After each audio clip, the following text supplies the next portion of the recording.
Hi guys, welcome back to my channel. Today is day 40 of our 100 days of Bible story series, and I trust you've been blessed so far.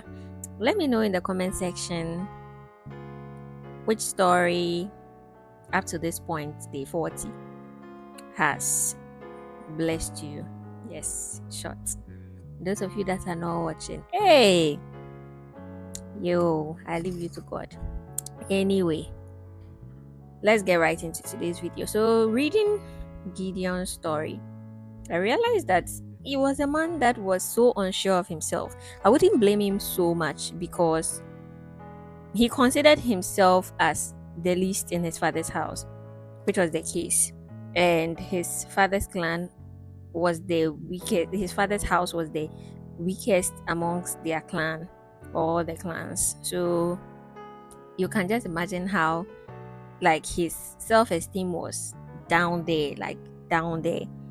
So he would always ask for signs. The first time he met the angel, he asked for signs. Now he came back again and was like, if indeed you will deliver Israel from the Midianites by my hand, then show me a sign. I'm going to put a fleece of wool on the floor. And if the fleece of wool alone is wet and the entire floor or ground is dry by morning, I will know that indeed you save Israel by my hand. And so he put it there. And then when they woke up and then took the fleece of wool, they wrung out of it a bowl full of water. This guy said, I'm not satisfied. Let me ask again.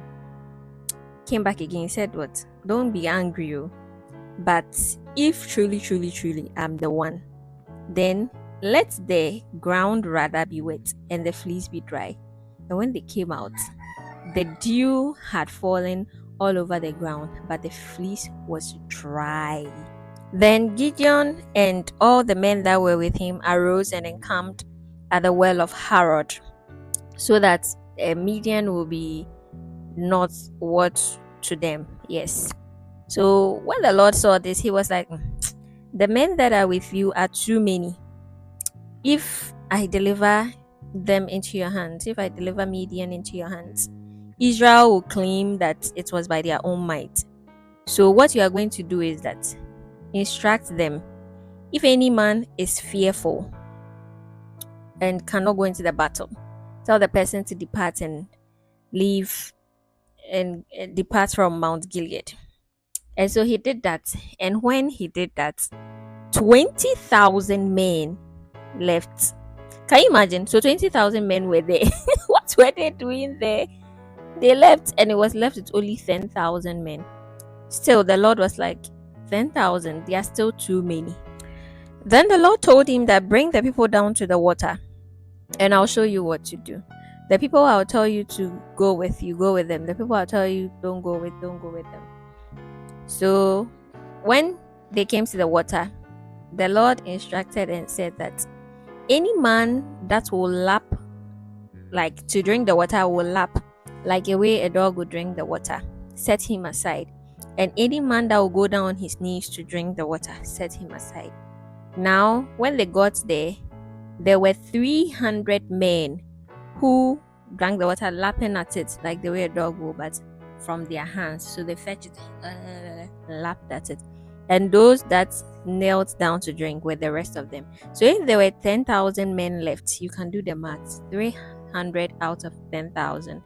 That would mean about 9,700 men were also removed. So now Gideon is going to fight the Midianites, Amalekites, and the people of the east with 300 men.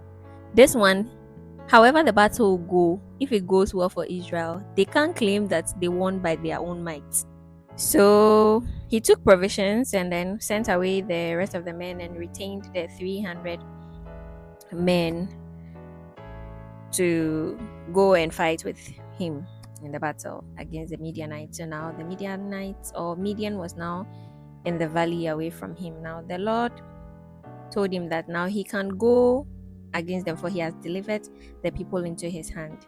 But if he doesn't feel like confident enough to go, he should take his servant Purah, and they should go into the camp, and they will hear what the people will say, and afterward his hands will be strengthened to go against the Midianites. So he went down with Purah his servant. You see, I said Gideon was a man that was always looking for signs, right? So when God has told him that, in fact, some of us are just like Gideon in this instance. God has already told him that I won the battle for you, but he still wants to be sure. So he went with his servant Purah into the camp.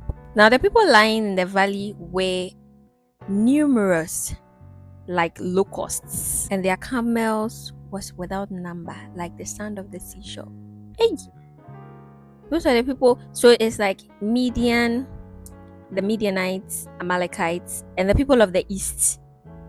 They didn't state which people of the east. The people of the east. So you can just imagine the number of people that Israel was going to fight against with 300 men.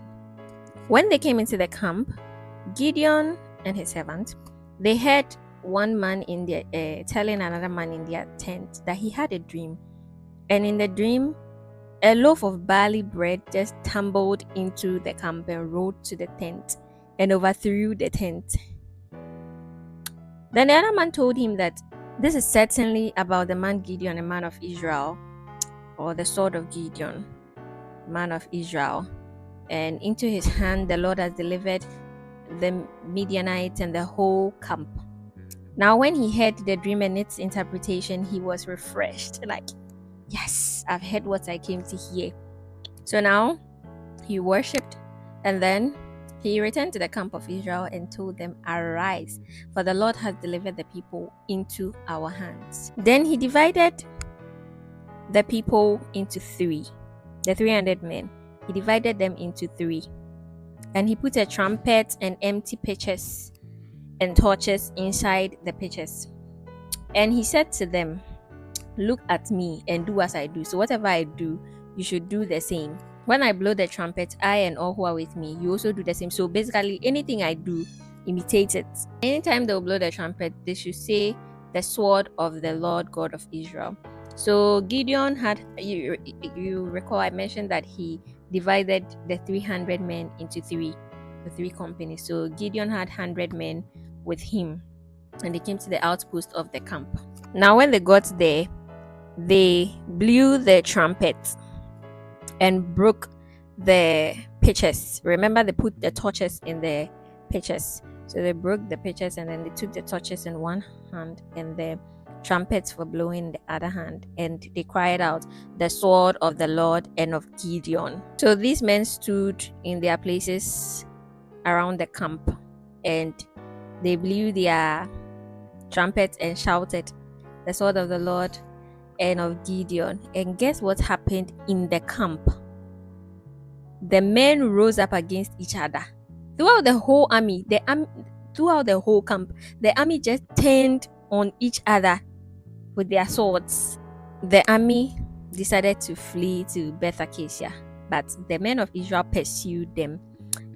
And Gideon even called for reinforcement. He sent to the people of Ephraim and asked that they send men to help pursue throughout the mountains of Ephraim, to come down and seize the Midianites from the watering places as far as Beth-barah and the Jordan.